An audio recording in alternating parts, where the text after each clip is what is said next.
Hey guys, it's Professor Walnut. Welcome back to my lab today. Today I'm bringing you yet another Malamar Games match. We are in week 8 and the theme that we rolled was non-level ups. So to explain, it's anything that doesn't evolve by just leveling up alone. So you think your trade evolutions like Machamp and Alakazam, or your item evolutions like all the EVs, well, the first EVs, and then these days Glaceon and Leafeon. But the stipulation is that you can actually use things that do evolve by level up if they also need some other condition, like for example, any Pokemon that evolves by happiness once it levels up. My opponent this week is going to be R.EX of the Warrior Esports team. They've had a truly fascinating run through the initial parts of the Malamar games, and I'm really excited to see what he's going to bring against me here. As always, links to his information will be down in the description, so go give him some love and check out his channel. Likewise, of course, if you are new here, hit subscribe and keep on coming back because we're going to keep doing Pokemon content all the way up until Scarlet and Violet releases, and then I'll be doing even more Pokemon content from there. Right now we're in a bit of a dead zone for VGC and just playing Pokemon in general, so it's all Malamar games all the time over here. But once Scarlet and Violet is out, I am expanding what's going on. And I'm having clearly a bad green screen day today, so, you know, excuse that.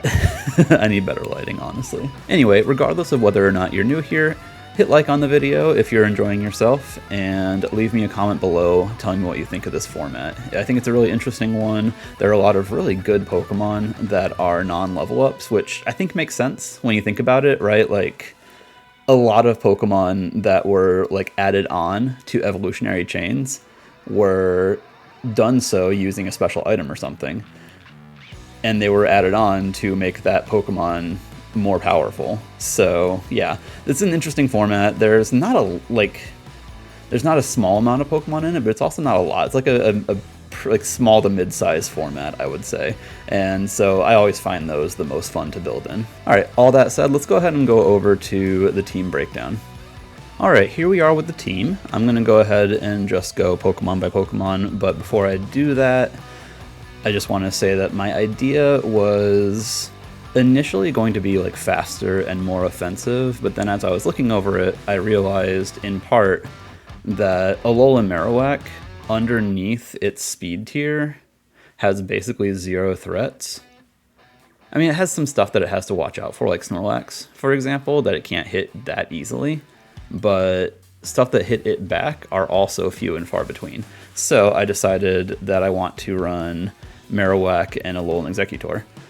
Initially, I was going to use a Snorlax as the 6th Pokemon, but then I realized, I mean, if I'm running Exeggutor, I can easily go with Bulldoze and activate Weakness Policy on a Rhyperior, and it looked like Rhyperior was going to be a huge monster this week. After that, it was just about rounding out what I needed for the team, right? Like, Togekiss is here for redirection, Urshifu gives me a fast Pokemon that I can keep in the back for if my opponent happens to stall out Trick Room, and Silvally is here for a very specific couple of reasons, and I'll tell you about that as I'm going down the rest of the team. So we're going to just go through my notes here in order. For Urshifu, it's Choice Scarf, and it's set at 145 speed because that's the most speed you need to outspeed the fastest Pokemon in the format, which is Excelgor. Beyond that, it didn't need to be Jolly in order to hit that speed, so it's Adamant with max attack to do the maximum damage, and what we had left I just distributed into HP and defenses with no specific calcs beyond odd and prime numbers. Next up, we'll talk about Silvally, and this is here specifically because I recognize that I have an issue setting up Trick Room against fairy Pokemon with spread attacks, right? Like, think Sylveon using Hyper Voice. It's just gonna hurt so badly. So my Silvally is actually set to be able to one-shot most Sylveons and most Togekiss. After that, I wanted it to be very speedy. It actually does not speed tie other Silvally or anything at that base 95 speed range, but I decided that I didn't really need that. Instead, I went for being able to at least outspeed Togekiss, and this is the investment that it took if I didn't make it Jolly. And with the Adamant nature, I needed to invest a little bit less into attack to get the one-shots that I needed, so the rest is into HP and defenses. Once again, prime numbers as much as possible. And yeah, that's what Silvally is here for, is specifically if I see those two fairy types, which I think is fairly likely, to be honest. Next up, we got Alolan Marowak. Again, I've explained why it's here exactly, and I didn't see a whole lot of reason not to just do max HP, max attack with that last point into special defense. And then, of course, we've got Alolan Exeggutor, one of my favorites, and, you know, if you've been watching the channel for a while, then you've seen me use it before.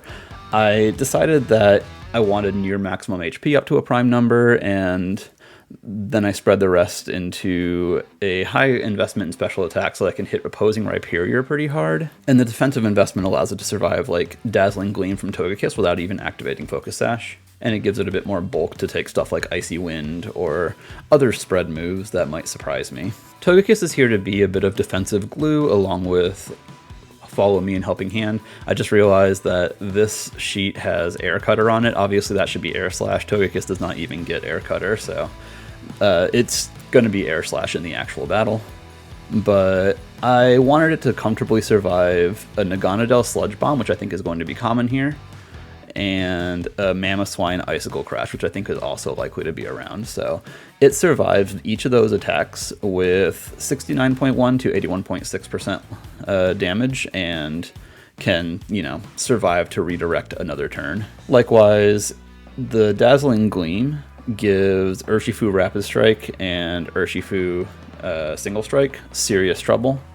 It won't one-shot the Rapid Strike, but it will always one-shot the Single Strike. Likewise, Air Slash and Max Airstream are an option to do even more damage into them, especially the Rapid Strike one. Finally, Rhyperior's here. The only note that I have is Weakness Policy, Obliteration, go Burr, but this is a spread that I borrowed from a friend who basically set it as the first bump in attack, like the first EV bump in attack, which gives that one extra point, a prime number in special defense, and in HP. So I've mentioned a couple of times here prime numbers, and the reason that I go for those, and the reason that I think most people should try to go for those, is that those make a big difference in damage calculation when it comes to rounding down and taking less damage. So defensive stats, I've said in the past, always go odd. It's actually even more important to always go prime numbers. So yeah, that's what I've done, and that's the team.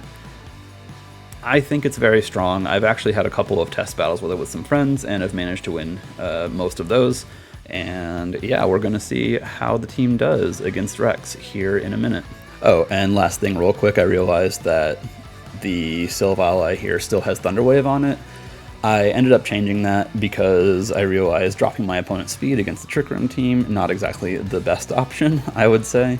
So instead it's got Parting Shot to be able to reduce some damage from opponent's attacks. So yeah, it's going to be a little different than what we see here because this is a bit of an old paste, but all of the spreads and stuff should still be accurate.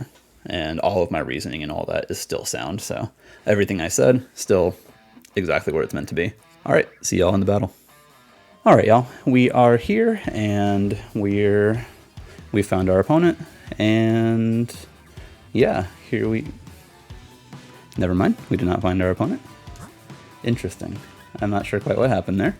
Anyway, different wardrobe, different facial hair. It's been a couple of days since I recorded the intro, but we're here with our opponent. Hoping for the best, hoping we can find them.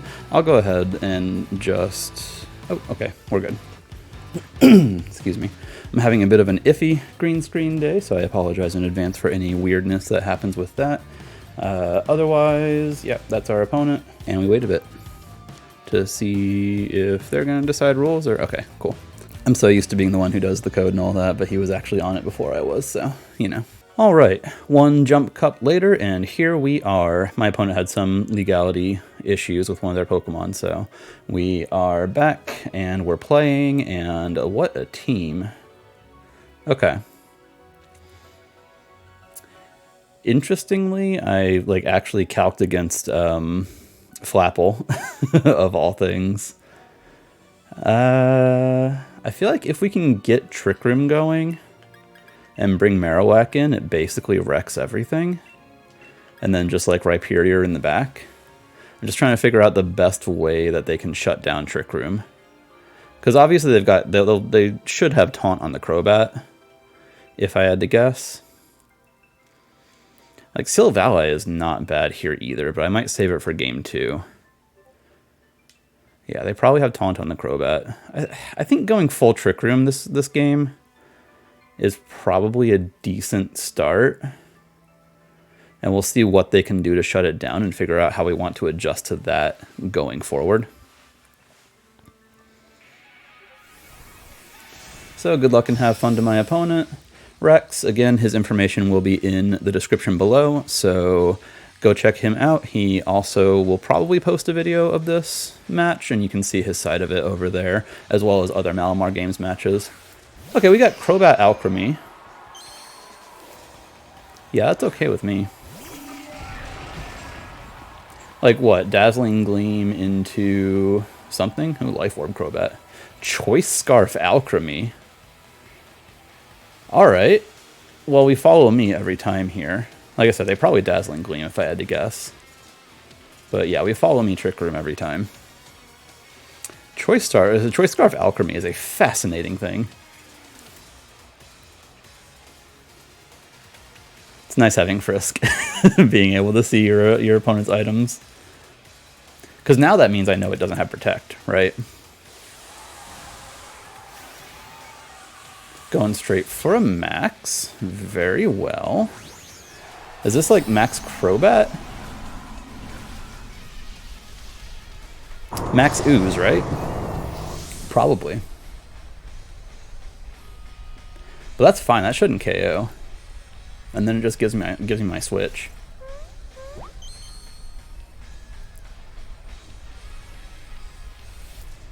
Fake Tears, okay. Choice Scarf Fake Tears. How very interesting. Yeah, there's Max Ooze. So this is a special Crobat? Is that what's going on here? That does just wreck us, but we get Trick Room up basically for free. And they've also burned a turn of their Max now.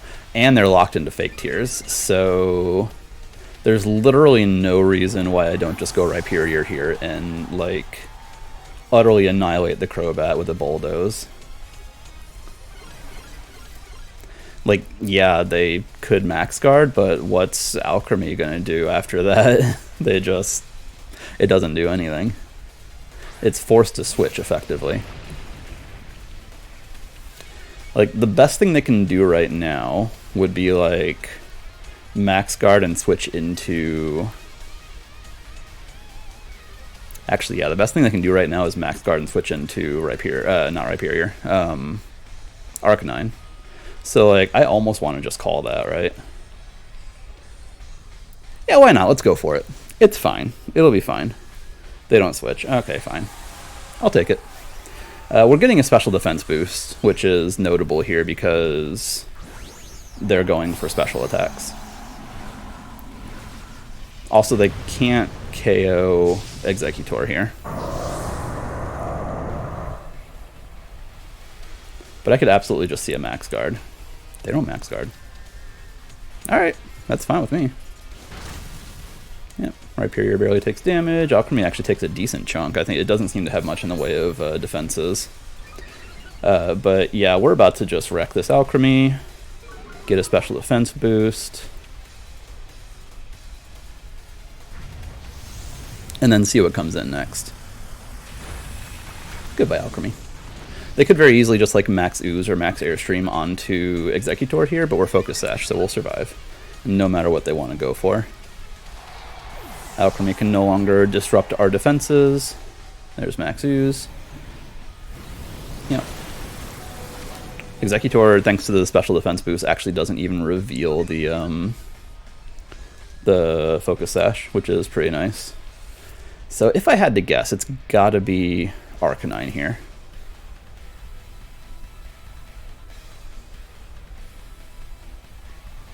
No, it's Alakazam. Okay. I mean, I could easily just Rockfall that. even if it protects, right? Like Rockfall and Sleep Powder. Pretty solid play here. Mind you, Sleep Powder could miss and Crobat could take out Exeggutor here, but then they've got even more trouble. And I Rockfall here so that I cover for a potential Focus Sash on the Alakazam, which I think is pretty likely. Yep, they're just letting me have it. No protects here. Is Alakazam dropping? I couldn't tell if that was a Focus Sash or not. It was not a Focus Sash. Alright, bet. That's fine with me. Sleep Powder? Connect? No connect. That's fine. Again, they KO Exeggutor here, and they're just in more trouble, right? Yeah. Especially since they now set up the sun for me. Which means Marowak gets to come in and party. Easy peasy. We have 2 turns of Trick Room left. We have 1 more turn of Max. Their Max is over, notably. And it's possible. They brought Flapple. Okay. That's fine with me.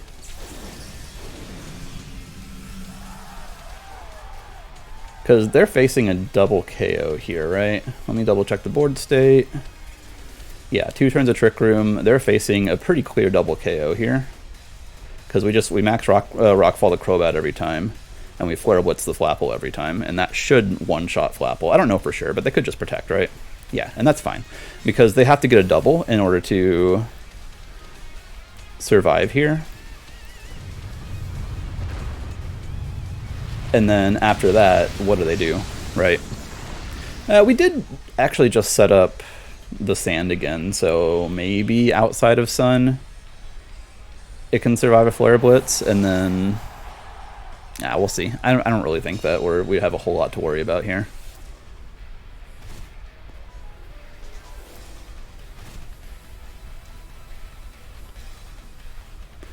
Because they have to attack twice, right? They have to attack twice. Or just go for that double. But even after that, they have to KO 2 Pokemon outside of Trick Room with 1 Pokemon, and I don't think that's very likely to work out. The best play here... Oh, okay, they have Sucker Punch. We survive. That's important. Then we should win. Yeah, we don't miss Rock Slide. And Flapple actually just drops to that. Okay. Good game. Game 1 to R.EX. Let's see what we can do in game 2 here. And I'm already thinking I probably want to just force them to answer the Trick Room mode, honestly. Because I don't know what their answer actually is, right?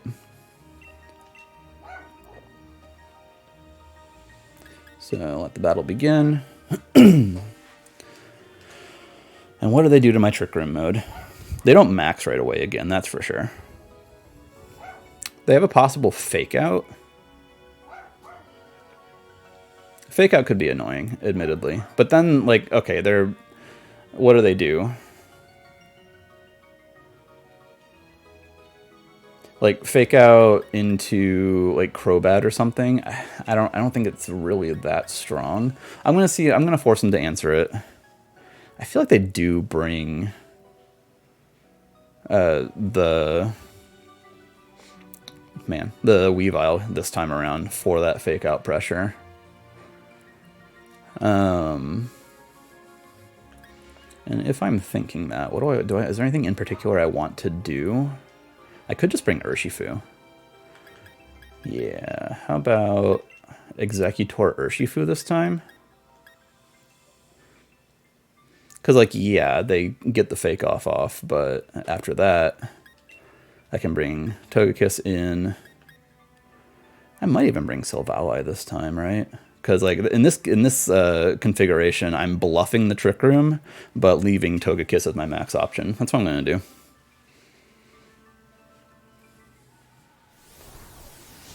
And notably, we are faster than everything with the Choice Scarf Urshifu here.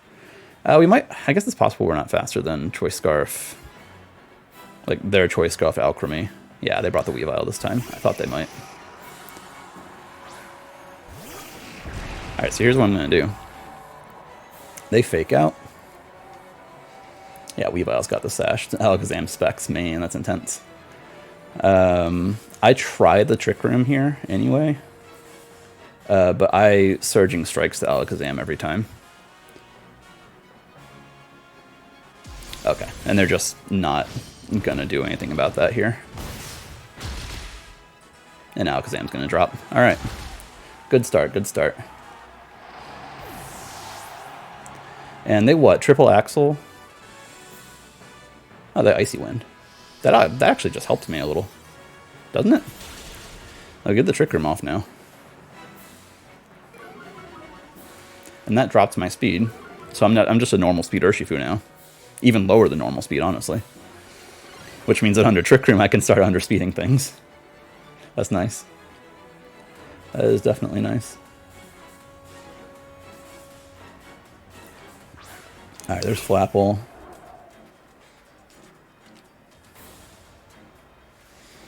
I can Sleep Powder the Weavile. And like part of me wants to just like I could switch, right? I could also switch into Togekiss. Like I feel like the obvious switch is Exeggutor into Togekiss, but I think it's more likely. Yeah, this is what I'm gonna do. I'm gonna switch Togekiss in the Urshifu slot.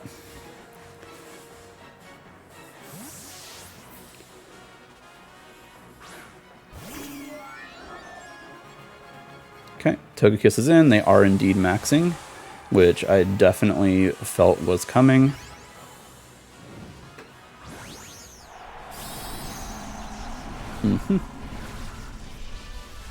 Show me Wormwind. Wormwind into the Urshifu slot would have been, like, I think a good play on their end, and therefore an incredible read on my end.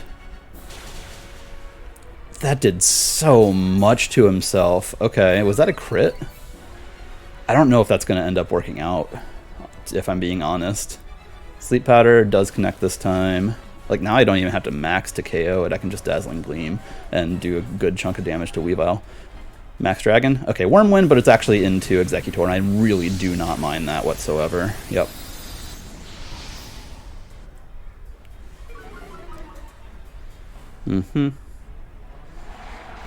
Now, I guess an important question here, I'll bring Silvally in, is how fast is the Flapple?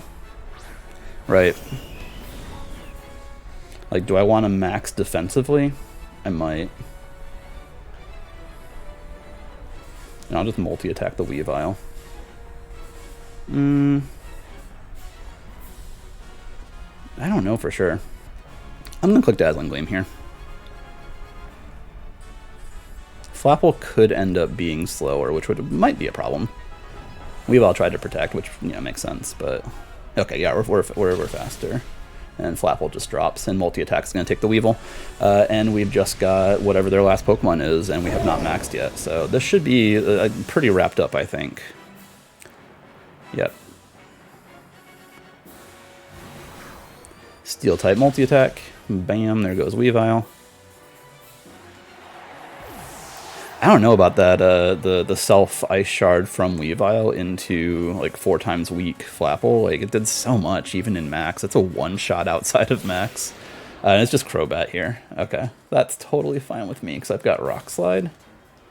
And I'll just Air Slash. I could even Helping Hand Rock Slide, but I don't think I need to regardless.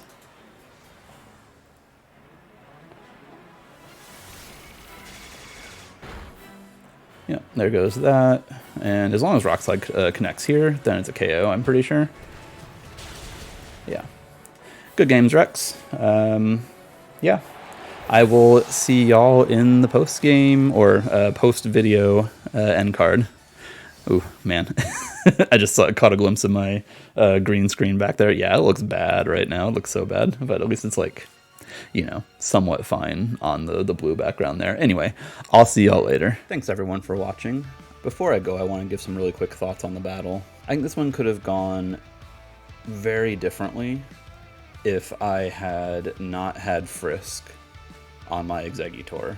Because the instant that I saw the Choice Scarf and the Life Orb, on the Alchemy and the Crobat, I knew that I could pretty comfortably target the Alchemy slot, basically no matter what they wanted to go for, and that just let me get ahead so well in the first game. I think this match really highlights exactly how nice Frisk can be in VGC, and especially in formats like this where everyone's encouraged to be using some pretty crazy stuff. And being able to take that knowledge into Game 2 really just helped me make good choices in what I was bringing for Game 2, which really put me ahead. I had a lot of fun in this one, and I'm hoping that you enjoyed watching it. So far, we are 8-0 in the Malamar games, the second one, so I'm guaranteed a spot in the playoffs at this point, which is excellent, and we've got some fun matches coming up in the next 2 weeks before I go into the playoffs. Who knows how it goes there? It would be extremely funny if I ended up going 10-0 and then dropping first round of the playoffs. I would laugh so hard, to be honest. I feel like that's a bit of my pattern. Like I do really well going up to the final cut of a tournament and then just fall off immediately. But, you know, alternatively, maybe I could win this thing. That would be incredible, and I'm looking forward to see how I do. Leave a like if you enjoyed yourself. Let me know down below in the comments what you felt about the format and about my plays. I really do love reading everything y'all write. And once again, if you're new here, hit subscribe and keep on coming back. We are so happy to have you. All right, guys, I'll see you in the next one. Bye.